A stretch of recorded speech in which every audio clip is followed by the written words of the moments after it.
Bueno, hoy día tenemos un día especial.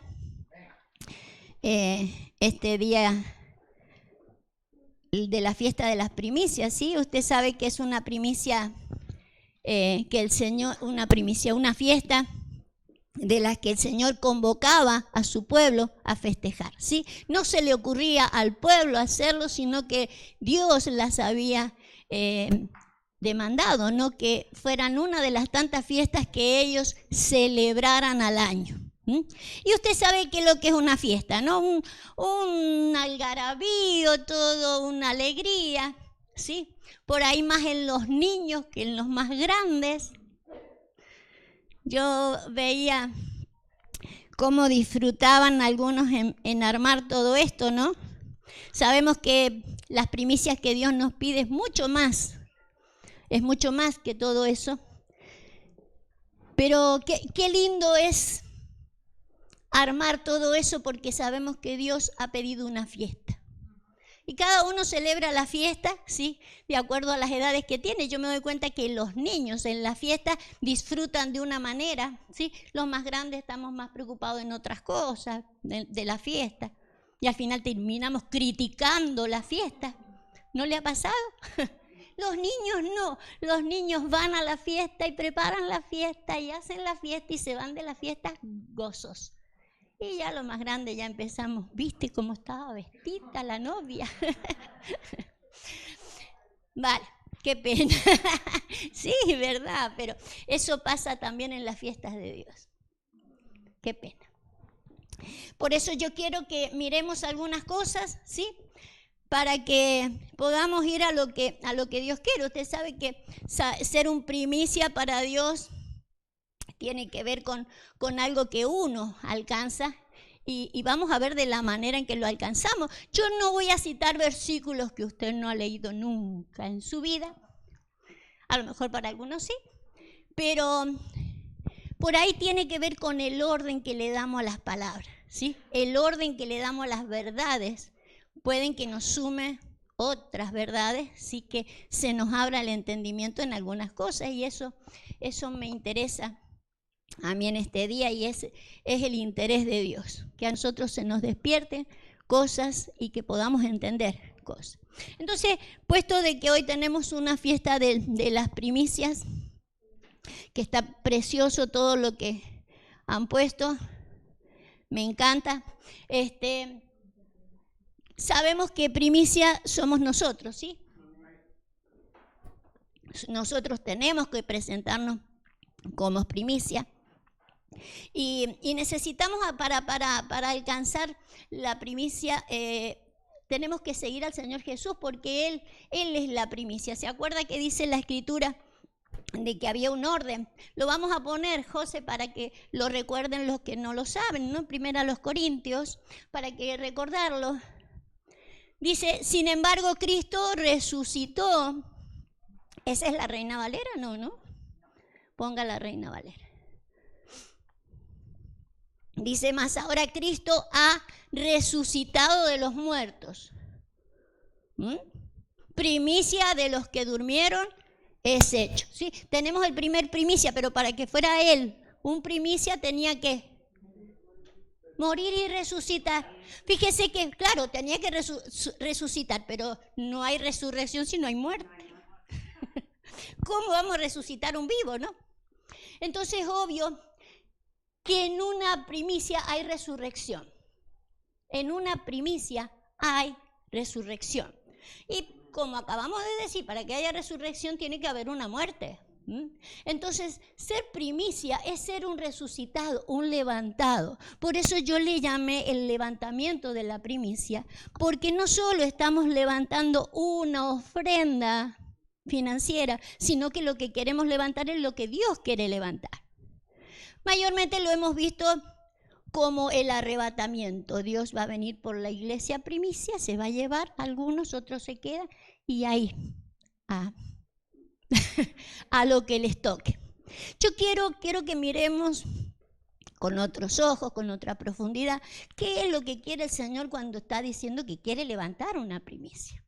Entonces miremoslo, olvidemos por un momento de que el Señor va a venir y va a levantar una iglesia Porque podemos ser levantados hoy. ¿Por qué esperar a un arrebatamiento para ser un primicia? ¿Sí? Podemos ser levantados porque seríamos de mucha bendición si somos levantados hoy. ¿Sí? Vale, entonces vamos a leer el orden. Primera de Corintios 15, 21. Dice, por cuanto la muerte entró por un hombre, también por un hombre la resurrección de los muertos. 22, porque así como en Adán todos mueren, también en Cristo todos serán vivificados. Pero cada uno en su debido orden. Cristo, las primicias, y luego los que son de Cristo en su venida. O sea, que en algún momento ese levantamiento va a estar en todos. Lo que no podamos matar antes, lo mataremos cuando venga el Señor. Lo que no fue levantado será levantado cuando venga el Señor. Pero qué bueno es levantarlo antes. Eso es ser un primicia.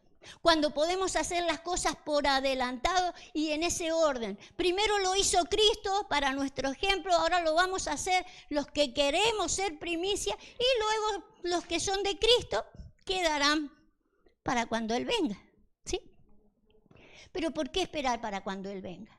Fíjese que hemos criticado a tantos, por ejemplo, de decir algunos cuando venga Cristo toda rodilla se doblará, ¿cierto? Pensando en otro, ¿por qué no doblamos la rodilla nosotros ahora? Eso es ser primicia, el doblegarme ahora. Después me lo voy a tener que doblegar sí o sí, todo hay que doblegar. El asunto es que si se doblega uno antes. Por eso quiero que cambiemos la mirada, porque siempre hemos visto toda rodilla se va a doblar. Yo mientras tanto la doblo ahora y doblo las rodillas naturales, ¿vio? Y oramos. Pero hay que doblegarse. Hay que doblegarse en un montón de cosas, no solo las rodillas para orar, ¿sí? Vale. Entonces, la idea es que el Señor quiere que nosotros seamos primicia. Y usted sabe que Él cuando muere y resucita, la Biblia dice, y lo leímos en Hebreos 5:10, póngamelo rápidamente, porque quiero que mire esto, es importante que usted lo vea. No era el 10, un poquito más arriba. Uno más. Fíjese, y aunque era hijo, por lo que padeció, aprendió obediencia. Él era hijo y fue muerto y resucitado para aprender obediencia. O sea que él comienza a ser primicia o primogénito, ¿sí? Después de ser hijo. Usted sabe que esas son estaturas, ¿no? ¿Se acuerda de las estaturas? Vamos a recordar las estaturas. Primero, creyente, ¿sí? Creyente. Después de creyente es un proceso, todo un proceso. Creyente, discípulo, ¿sí? Discípulo. Después, un colaborador, un servidor. Después, un hijo. Y después, primogénito. Ahora, fíjese, entre el hijo y el primogénito. Primero voy a aclarar una cosa, porque dijimos creyente, discípulo, que es el que va aprendiendo, después un servidor o un colaborador y después hijo. ¿Por qué diferenciamos eso? Es todo un estudio, pero la Biblia dice que el hijo permanece para siempre en la casa, mientras que los que sirven, los siervos, pueden andar de casa en casa, pero los hijos permanecen en casa para siempre. Por eso hay una dimensión de hijo y una dimensión de servidor o colaborador. Nosotros tenemos en la Biblia a un colaborador como Demas, ¿sí? Dice que era colaborador de Pablo, pero de repente empezó a hacer el servicio a Dios, no dejó de servir a Dios, pero empezó a servir como a él le parecía. Y ya no con el mismo sentir de Pablo, ¿sí? Entonces vemos una diferencia entre un servidor, un hijo y un primogénito. Fíjese que acá Jesús está como hijo. Para ser un primogénito tiene que morir. Tiene que morir. O sea que entre hijo y primogénito hay una muerte. Hay una muerte que tenemos que experimentar, porque si no seguiremos siendo hijos y esperando al Señor hasta la venida. Pero para poder ser un primogénito, una primicia, o un perfecto, vamos a tener que morir. Usted sabe que hemos muerto a muchas cosas, ¿verdad? Y seguiremos muriendo. Usted sabe que el Señor no tenía el pecado, Él murió por los pecados de otros, ¿sí? Pero Él mismo no tenía errores. Nosotros sabemos que hemos dejado un montón de pecados, de lo que nosotros llamamos pecado, pero hay un montón de errores o de errarle al blanco, que es lo que significa pecado, que a veces hasta lo desconocemos, los ignoramos, ¿sí? Pero son las cosas que necesitamos saber para poder matarlas. Yo no puedo matar nada o no puedo morir a nada que yo no sé que es malo, que no me conviene para ser un primogénito. ¿Cómo hago para morir a ciertas cosas que no me permiten ser un primogénito, un perfecto o una primicia, que son las mismas cosas? ¿Sí? Es obvio que hay cosas que se necesitan saber ahí para saber a qué morir. Entonces, en todo ese proceso donde voy llevando, es obvio que acá se me tienen que revelar cosas, porque mayormente son espirituales. No son cosas carnales que yo hago, son espirituales y se me tienen que revelar, porque son errores y no me dejan ser primogénito, primicia o perfecto. ¿Me entiendes? Entonces es importante de que logremos eso. Porque si no, vamos a ir a Juan 3:16. Mire, más común que ese, madre mía, que cómo hemos hecho un retroceso. Verdaderamente nos hemos ido al principio. Fíjese, nos hemos ido a la primicia. Porque de tal manera amó Dios al mundo que ha dado ¿a quién? ¿Cómo era su hijo? ¿Qué es unigénito? Ay, único. Único en su gen. De tal manera lo amó al mundo que mandó al que era único en su gen. El único que tenía el gen del Padre. No había otro que tenía el gen del Padre. No había justo ni a un uno en la tierra. Tiene que mandar al unigénito. ¿Sí? O sea que también si nosotros revisáramos para atrás, ni Noé, ni Moisés, ni Elías, ni David, ninguno tenía el gen. Por eso él vino como el unigénito. ¿Sí? Él era el único. Se quedó como el único.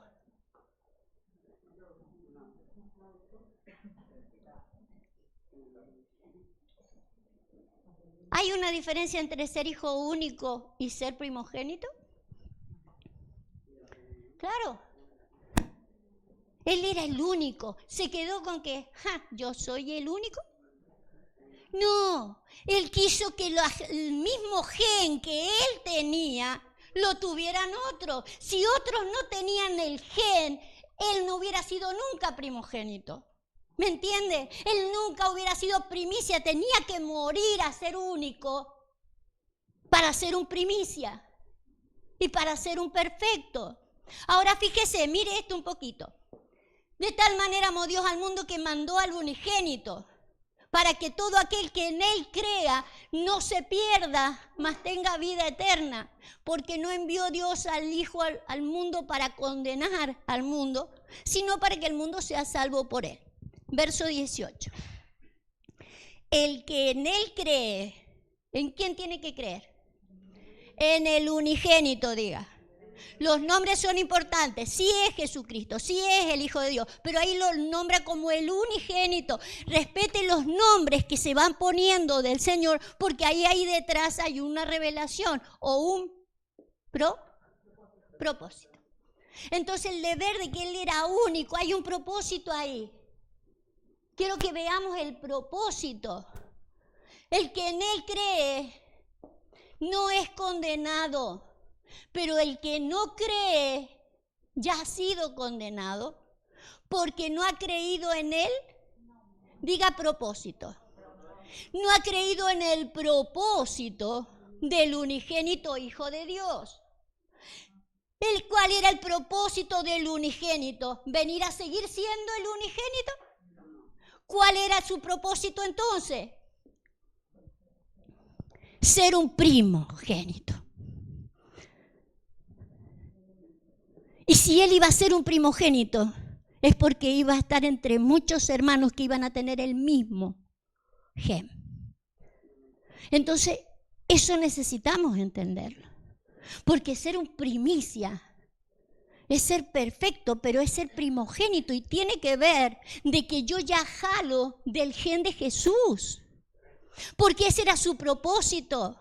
Nosotros nos hemos quedado solamente que Él murió por mis pecados, como yo fumaba, como yo bebía, como yo... Son todos unos errores que los hemos dejado dejando en ese proceso de crecimiento. Han ido muriendo, pero hay más. Tiene que morir otros genes. Hay genes que tienen que morir para que yo pueda tener el gen de Jesús. Para que yo pueda ser el primicia que Él quiere que sea. ¿Me sigue?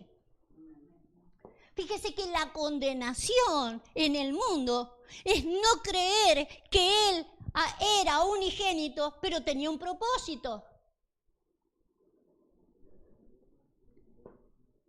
El mundo está condenado porque ignora. Vamos a ver el versículo de abajo.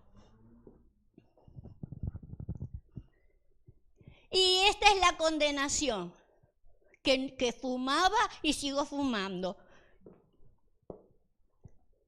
Sí, me conviene fumar. Hay un montón de cosas que no me convienen. Hay una cantidad enorme de cosas que no nos convienen. No solo lo que nosotros llamamos, ¿sí?, pecados groseros o aquello que contamina mi cuerpo. Hay cosas que contaminan mi cuerpo y hay cosas que contaminan mi alma. Entran por acá y se estacionan acá. Y también me impide que sea primogénito. Esta es la condenación que vino, que hay en el mundo.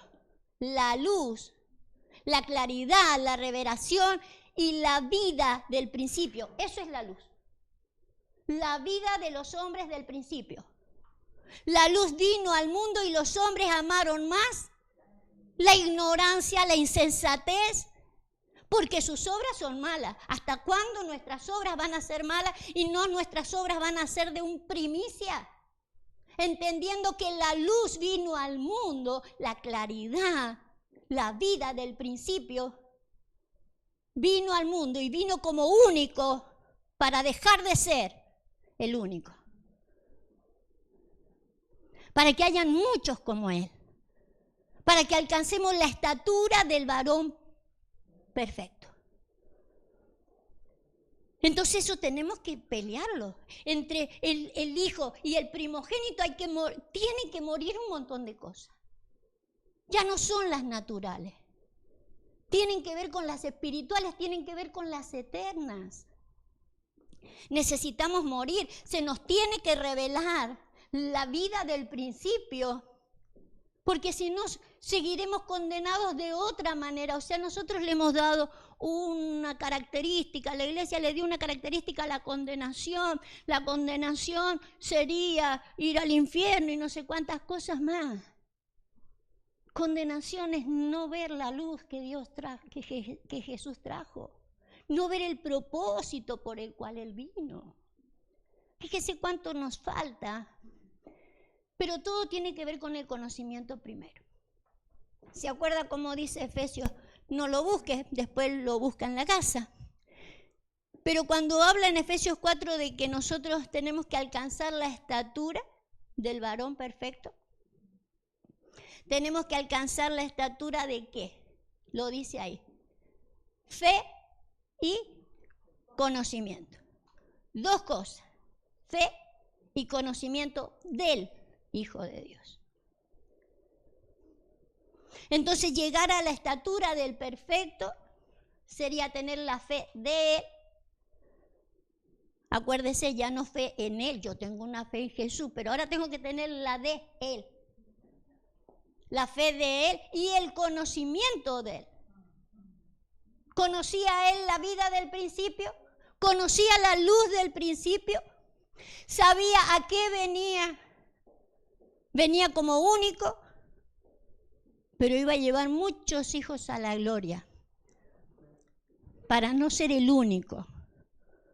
Les iba a devolver aquella gloria que tuvo al lado suyo antes de que el mundo fuera. Iba a llevar muchos con él, pero tenía que dejar de ser el único. Nosotros también necesitamos dejar de ser el único. Amén. A veces no le parece que usted es la única Coca-Cola del desierto.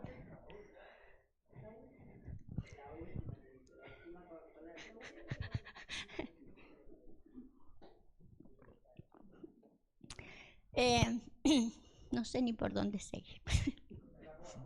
Vamos por la Coca-Cola. Saquen los vasos. Necesitamos saber que la idea para qué Él nos ha llamado. Vamos a ver un par de versículos. Hebreos 2:10.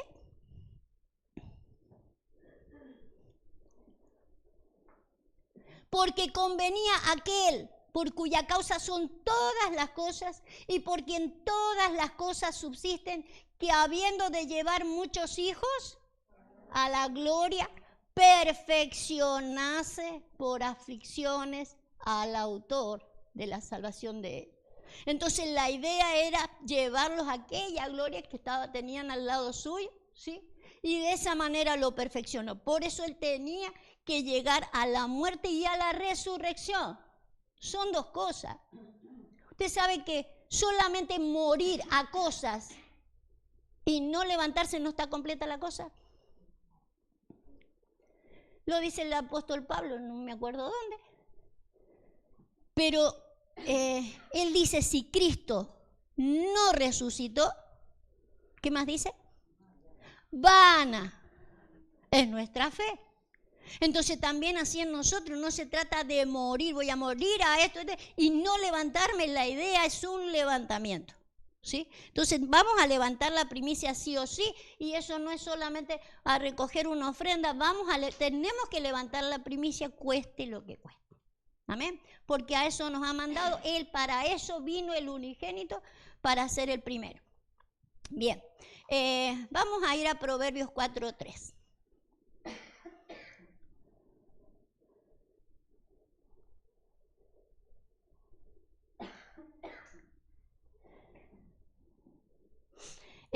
En Proverbios hay consejos de un padre a un hijo, ¿no? Todos los consejos que un padre tiene a un hijo, que es cuando uno recién llega a ser padre, es cuando comienza a tener experiencia, ¿vio? Y uno ya pasó por todo eso y entonces uno ya empieza a aconsejar al hijo, porque uno le dice, mirá, esto no, esto sí, esto acá, porque yo ya pasé, porque uno ya lo vivió, ¿no? Y entonces acá tenemos el consejo de un padre, dice, porque yo también fui, ¿sí? Tiempo pasado. Fui hijo de mi padre, delicado y único delante de mi madre, ¿sí? Él reconoce que fue. Si fue, quiere decir que ya no lo es, ¿sí? Fui único. Fui único delante del padre, pero, fue hijo delante del padre, pero único delante de la madre. Usted sabe que en la iglesia es figura de la madre. Y yo creo que en eso es donde nosotros nos hemos motivado mal. No hay como nosotros. Todo el mundo está perdido, menos yo, que me la sé toda. ¿Me entiende? Nos hacemos los únicos. Y a lo mejor sí, a lo mejor el Señor nos está poniendo el gen para que tengamos el gen del unigénito, pero si no somos primogénitos, no sirve. Ya perdimos el propósito, ya perdimos el por qué, el para qué y todas las cosas. Porque acá la cuestión no es que yo alcance a ser perfecto, no es que yo alcance a hacer nada si yo no ayudo a otros a alcanzarlo. Y toda la creación está esperando eso. Por eso dice, de tal manera amó Dios al mundo. No dice, de tal manera amó a los escogidos. No, escogió a algunos porque ama al mundo. Entonces, a ver cómo se comportan los escogidos para con el resto del mundo. ¿Sí? Único delante de mi madre, y él me enseñaba y me decía, a ver, no me acuerdo si eso es importante. Y él me enseñaba y me decía, retenga tu corazón mis razones, guardas mis mandamientos y vivirás, adquiere sabiduría, adquiere inteligencia. Entonces tiene que ver con las razones de Dios, no con mi razonamiento. Ustedes saben que somos de andar razonando como naturales, ¿sí? Por eso después terminando siendo los únicos, si no razonamos como Dios. Ojo con las madres, porque para las madres siempre el hijo es único. Y entonces la iglesia tiende a hacer eso, pero no es el propósito del Padre, ¿sí? El propósito del Padre es que nosotros hagamos una tarea grande y gloriosa. Entonces la madre siempre ha querido preparar a los chicos porque va a venir el Señor y nos va a llevar todo para arriba. Entonces, ¿para qué nos preparó? ¿Para qué nos capacitó? ¿Para qué? Si nos vamos a ir allá arriba y allá arriba está todo bien. Si el problema es acá abajo. Entonces, ¿a dónde vamos? ¿Nos vestimos bonitos para ir a la casa de nuevo? No. Vale. Entonces hay una cosa que tenemos que trabajar en eso, ¿sí? Oseas 6:4. Necesitamos hacer ese levantamiento. Usted sabe que el Señor dijo una cosa. A mí nadie me quita la vida. Yo la pongo. Yo la pongo. A mí no me la van a quitar. Yo la voy a poner. Y la voy a poner por ustedes. Y después a la hora de levantarse, la Biblia dice en muchas partes que el Espíritu Santo levantó a Jesús. En otras partes dice que el Padre levantó a Jesús. Pero hay una oportunidad donde Él dice que Él se levantó. Derribad este templo. ¿Qué más dijo? Y yo en 3 días lo levanto. ¿Me entiendes? Y es un proceso que él hizo, porque tenía el gen del Padre. ¿Sí? Ahora, dejemos de mirarlo como Él era Dios, por eso Él pudo. Por eso Él pudo hacer todo lo que pudo hacer con sus emociones, Él pudo hacer todo lo que pudo hacer con sus sentimientos, porque Él era Dios. Pero nosotros no somos hijos de la pavota, también somos hijos de Dios. Lo que necesitamos es recuperar el gen. Si recuperamos el gen, también podremos decir, a mí no me va a quitar la vida a nadie. Y no estoy hablando de la vida física, porque esa le pertenece a Dios, y bueno, y en algún día tendré que irme, si no viene el antes. Pero hablo de la vida espiritual, que cualquiera me la quita. Cualquiera hace algo y me quita mi vida espiritual. Cualquier problema, cualquier conflicto, a mí me quita la vida espiritual. ¿Cómo? Y si la entrego, no es porque el pastor molestó tanto, me demandaba tanto, el pastor me decía, vaya y haga eso, el pastor decía, vaya y haga. No, yo la pongo. Yo la pongo, no porque me dicen, no porque me lo piden, yo la quiero poner. Y yo me levanto, soy yo. ¿Sí? Pero necesitamos el gen, porque el gen está cargado de todo ese poder, ¿sí? Fíjese cómo dice acá. Un poquito más atrás, a ver cómo viene, no me acuerdo. Ajá, más atrás, ahí está, un poquito más. Ahí va.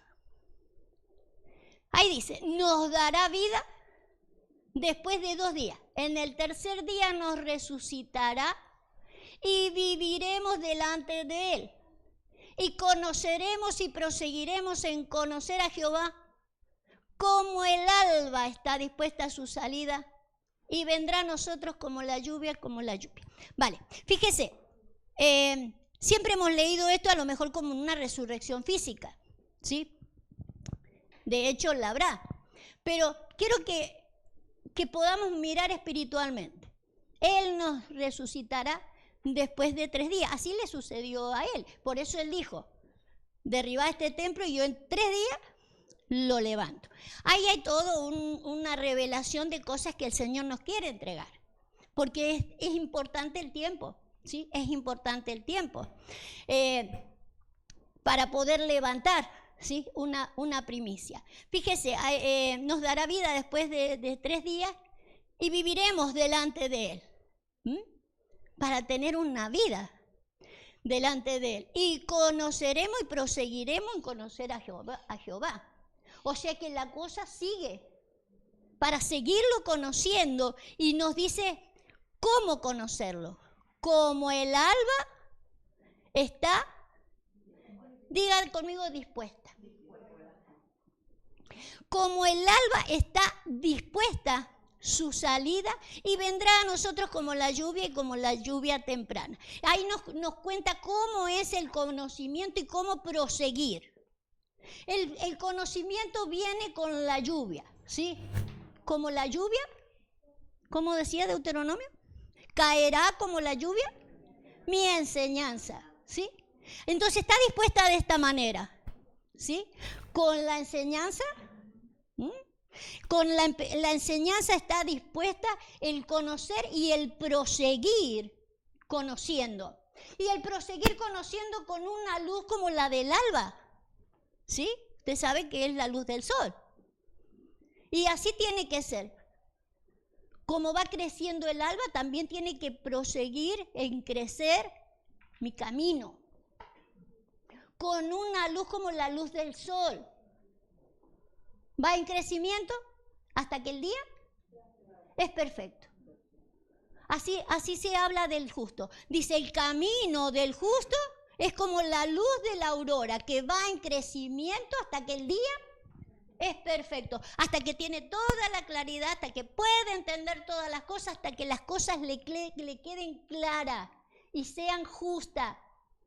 Porque la luz del sol tiene que ver con el sol de justicia que representa el Señor.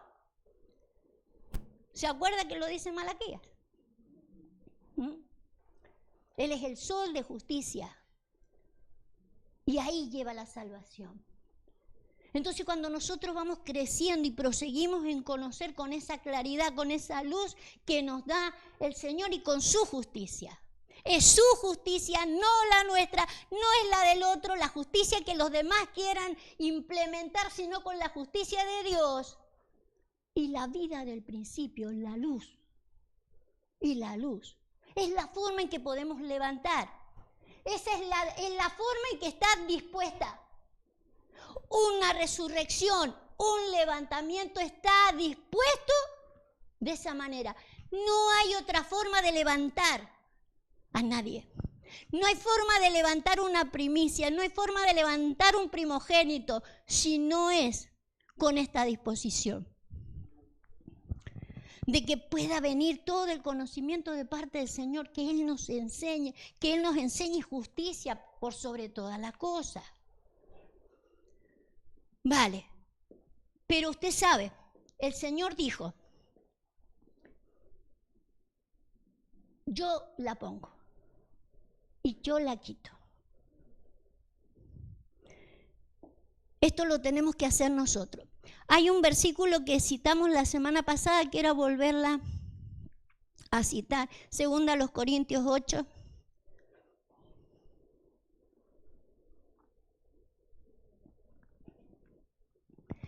Porque usted sabe que nosotros necesitamos la ayuda del Señor para todo, ¿sí? Dios nos va a ayudar en todo. La Biblia dice, por ejemplo, que Él pone en nosotros el querer como el hacer. Entonces, ¿qué vamos a decir? Lo ponen algunos el querer, por eso hacen tantas cosas, y en otros no.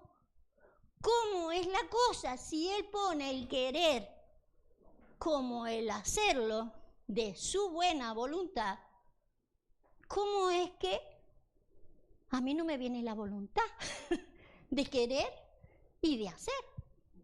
Vamos a recordarlo como dice acá. Solo citamos la semana pasada. Pablo dice, y en esto doy mi consejo, porque esto os conviene a vosotros, que comenzasteis antes, no solo a hacerlo, sino también a quererlo, ¿sí? A hacerlo, pero también a quererlo desde el año anterior.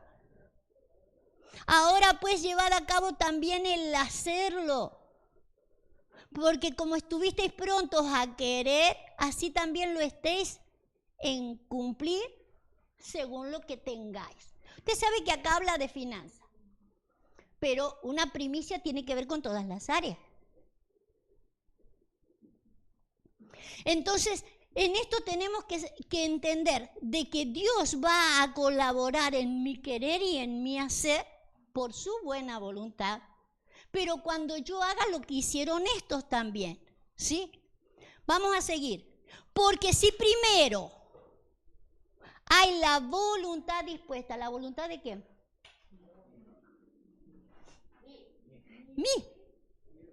Mi voluntad. Porque si primero hay la voluntad dispuesta, será acepta según lo que uno tiene, no según lo que no tiene, en el área que sea, económica o de capacidad. No importa por la capacitación por la que yo estoy preparado. Mientras más capacitación, más daré, como en lo económico también. Por eso la Biblia dice que Dios desea que nosotros seamos prosperados en todas las cosas. Que no nos falte nada para poder también dar. Pero fíjese el proceso.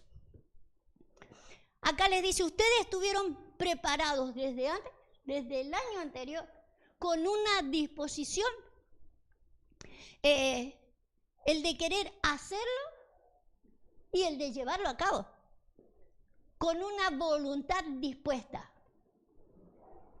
Entonces, fíjese, a ver si me sigue.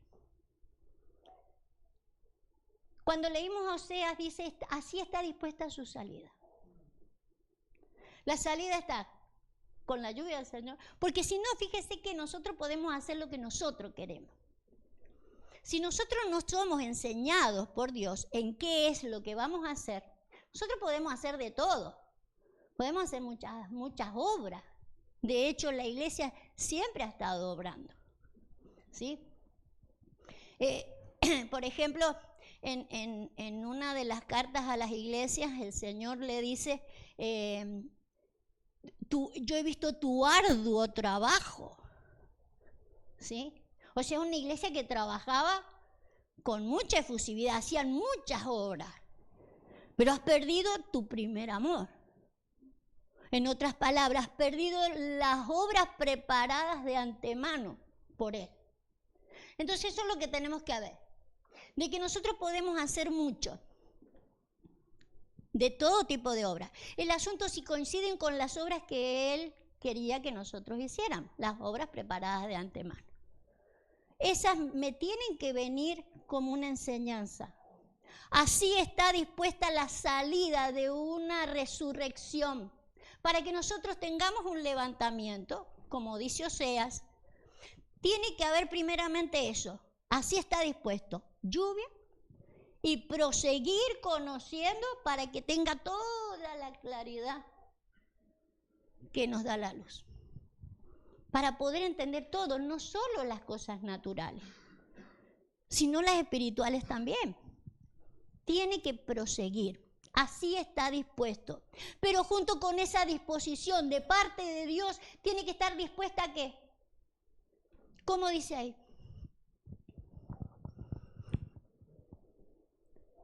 ¿Dónde estaba el versículo? El 12. Porque si primero hay una voluntad dispuesta, ¿me puedo dejar enseñar por Dios si mi voluntad no está dispuesta? No, Dios todo el tiempo ha querido enseñarnos. ¿Quién no está disponible? Yo. Dios ha querido que yo haga muchas cosas. ¿Por qué no las hago? ¿Porque Dios no quiere? Yo no estoy disponible. Hay una disposición de parte de Dios, como ir a levantar a un primicia. Los que no estamos dispuestos somos nosotros. Necesita nuestra voluntad. Usted sabe que Él no fuerza la voluntad de nadie. Él lo que quiere es una voluntad dispuesta.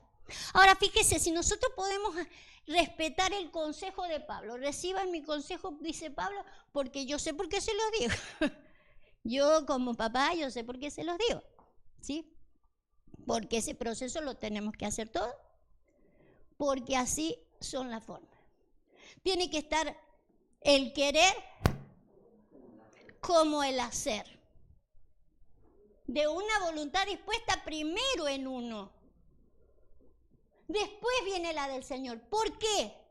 Porque a lo mejor uno quiere hacer muchas cosas, pero tiene impedimentos, tiene estorbos de muchas clases. Pero ahí es donde viene Él de su buena voluntad, agradable y perfecta, para ayudar a que las cosas que hagamos sean agradables, no solo para Él, y sean perfectas. Pero se necesita también nuestra parte. Así como estuvisteis dispuestos, también llévenlo a querer hacerlo con una voluntad dispuesta. Entonces el Señor allí es donde entra en escena para hacer lo que Él ha dicho que va a hacer en un primogénito, en aquellos que tienen el gen. Fíjese, ponga Génesis 49:3. El de ser primogénito y el tener el gen del Padre como lo tuvo Jesús, y nosotros dejemos de decir, pero Él era el Hijo de Dios, ¿sí? Y dejemos de decir que Él era el único, porque ahí hay condenación. Si nosotros no creemos, voy a volver a repetir lo que dice Juan, si nosotros no creemos en el nombre del unigénito, si nosotros no creemos en el propósito del unigénito, ya venimos condenados, y lo que nos quiere es prender la luz.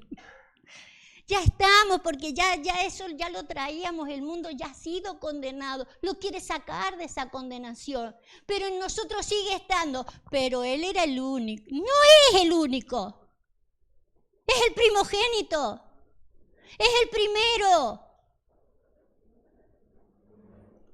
Hay condenación en no ver ese propósito, hay condenación, la condenación que teníamos antes. Estábamos muertos en los delitos y el pecado, dice la Biblia, estábamos muertos. Y uno puede decir, ¿qué pecado si yo no tenía pecado?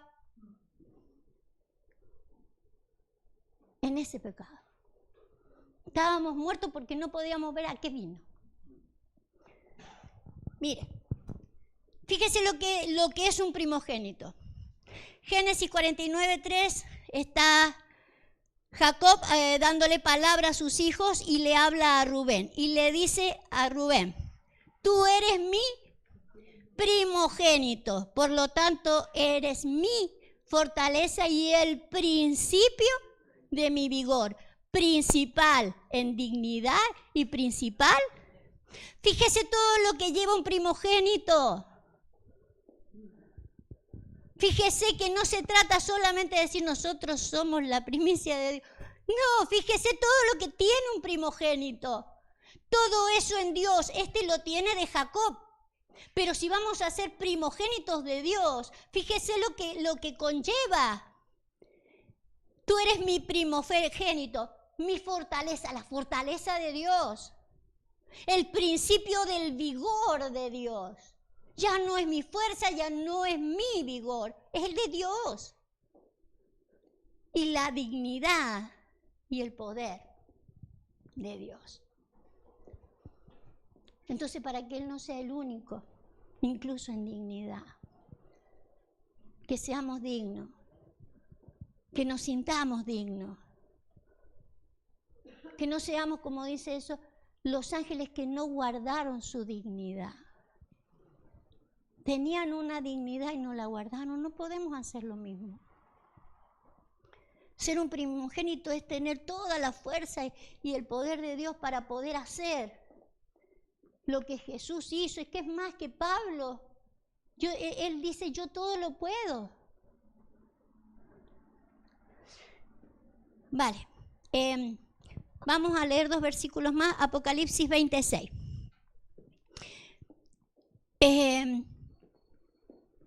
Jesús dice, yo de mí mismo la pongo una vida para otros, para que otros también puedan ser primogénitos, para levantarme como un primero, como una primicia, pero para poder ser el primero entre muchos hermanos.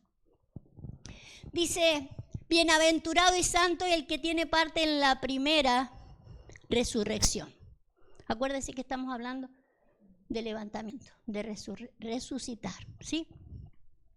La segunda muerte no tiene potestad sobre estos, sino que serán sacerdotes de Dios y de Cristo y reinarán con él 1000 años, ¿sí?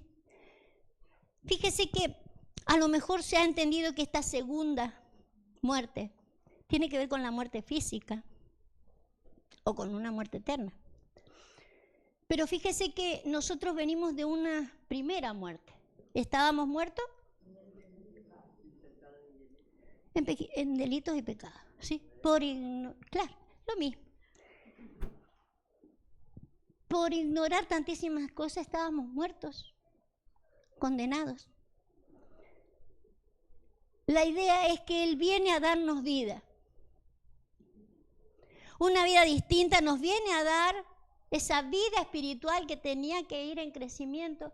¿Y cualquiera me puede venir a mí a matar? No debería, por lo menos. Pero ¿cuánta gente nos quedó en el camino? Y terminamos como Abel.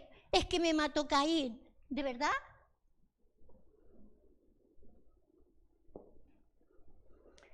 Siempre tenemos a alguien a quien echarle la culpa de que se nos mueren cosas en nuestras vidas. Jesús, aprendamos de Jesús. Ni siquiera fíjese de Abel. Porque de Abel se dice que la ofrenda hablaba de Abel. ¿Se acuerda que lo vimos la semana pasada? Dice, y aún la ofrenda habla de Abel. Qué bueno que la ofrenda hable de nosotros. Pero ¿sabe cuándo vuelve a hablar Abel? Desde la tierra. ¿Y qué clamaba? Un primicia. Un primicia para eso, pero no primicia para lo demás. Venganza. Fíjese la forma distinta de ser un primicia y de hablar.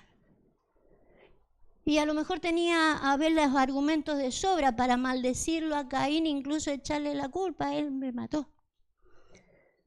Pero tenemos que aprender de Jesús, porque estamos hablando de cosas espirituales. No puede alguien venir y matarme por el oído y de meterme un montón de cosas que me mate lo que el Señor viene haciendo en mí. Cuídelo, seamos como Jesús. Jesús tenía esa fuerza, esa potencia, sabía a qué venía, a dónde iba, y a mí nadie me va a frenar la primicia. Yo voy a poner mi vida por lo que tengo que ponerla, a mí no me la quita nadie. La muerte segunda no tiene potestad contra eso, pero ¿sabe cuántos han vuelto a morir en delitos y pecado otra vez? Pero qué bueno que juntamente con la resurrección se resucita otra cosa. Primera de Pedro 1:3 y vamos a resucitar esto.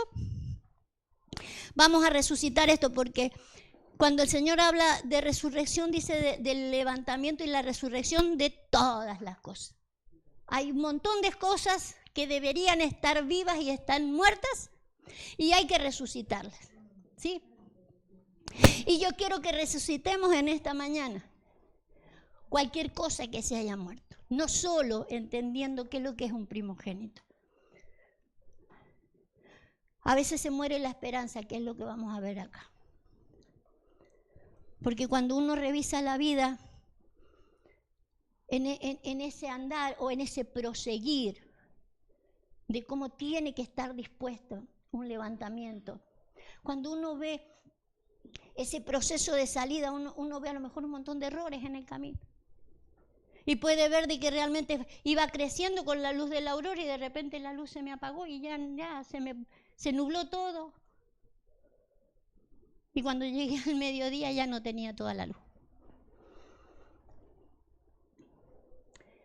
Dice, bendito el Dios y Padre de nuestro Señor Jesucristo, que según su gran misericordia nos hizo renacer para una esperanza, lo estuvieron citando, en el taller del maestro que ha resucitado. Como ha resucitado también el programa de Nancy y Graciela. También me estuvo comentando Débora que iba a resucitar su programa. ¿Y cuántas cosas tienen que resucitar? Hay cosas para resucitar. Y otras que vayan renaciendo, ¿sí? Porque tenemos que hacer la tarea que el Padre quiere que hagamos, porque en realidad no podemos ser los únicos, ¿sí?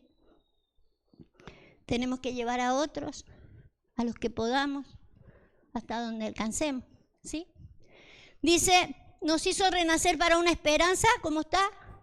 Viva, por la resurrección de Jesucristo. Entonces necesitamos resucitar la esperanza. A veces perdemos la esperanza y uno dice, no, esto ya no va para más. ¿Vio? Pero necesitamos resucitar. Necesitamos eso para poder ser las primicias. Usted sabe que en el mundo pasan muchísimas cosas, ¿sí? Hay cosas que van, cosas que vienen, hay cosas que pasan, pero la palabra del Señor no pasará, permanece para siempre, ¿sí? Y como hemos leído recién, la segunda muerte no tiene potestad con los que son reyes y sacerdotes del orden de Melquisedec, después de una resurrección. Son sacerdotes para siempre, para siempre. No dejan en el camino ni el sacerdocio ni el gobierno de Dios sobre sus vidas, ¿sí? Pero si por ahí ha muerto, está la esperanza. Entonces oremos para que primeramente sea resucitada esa esperanza, ¿sí? Pero tiene que estar la voluntad dispuesta. No se olvide, Dios va a hacer en nosotros el querer como el hacer. Pero si yo no quiero hacer, ¿cómo Él me va a ayudar? ¿En qué me va a ayudar? ¿Sí? Vale. ¿Sabe que yo no voy a declarar cosas sobre su vida? Porque yo pensaba esta mañana, digo, qué lindo día para declarar cosas. Pero después que pensé, digo, pero si esto tiene que ver con una voluntad dispuesta. ¿Cómo voy a declarar yo sobre usted si eso es una voluntad dispuesta? ¿Está en usted? Yo solamente puedo venir como la lluvia. Solamente. ¿Vale? Entonces dispóngase y ayude a otros a disponerse. Ayude a otros a entender. Para que se dispongan, porque esto es una voluntad dispuesta. Así está dispuesta la salida de esa resurrección. Amén. Padre, te alabamos en esta mañana. Te damos gracias, Dios. Te damos tantas gracias, Señor, por un día como hoy. Un día de decisión, Señor. Fiesta de primicia, como la llamamos. Pero no deja de ser un día en el que decido qué voy a hacer conmigo en este año. Porque las primicias son las cosechas de un año. Por eso te queremos pedir, Señor. Queremos pedirte el querer como el hacer de tu buena voluntad. Por eso disponemos nuestra voluntad. Señor, yo quiero hacerlo. Quiero disponerme, ayúdame. Venga tu poder, Señor, para poder levantar. Venga tu poder, Señor, para que la muerte segunda no tenga potestad sobre mí. No permitas que ni mi corazón, ni mi alma ceda, Señor, a palabras, a lo que dice el mundo, a lo que dicen los demás y vuelva a matar no solo mi vida espiritual, mi esperanza. La esperanza de todo lo que tú quieres levantar en una resurrección. Hoy oramos, Señor, para que haya una voluntad dispuesta. Oramos, Señor, para que nos ayudes a no ser los únicos, a ser solamente los primeros, a querer hacer algo para que otros también puedan entender y puedan comprender y ser parte de los primeros. Señor, es un trabajo glorioso. Señor, sabemos que habrán dificultades en muchas de las oportunidades de este trabajo. Quizás por la dureza de nuestros corazones. Quizás porque en ese proceso de crecimiento llegamos a una etapa donde nos sentimos únicos. Señor, queremos morir. Queremos morir a lo que no nos conviene. Ya quizás no sean cosas de la carne, sino el trabajo más difícil, la lucha con principados y potestades. Señor, queremos ser de las primicias. Queremos disfrutarlas y tú nos has hablado de ellas. Es porque puedes, por tu buena voluntad, que seamos agradables y perfectos para ti y para la gente. Para muchos hijos, llevarlos a la dimensión de tu gloria.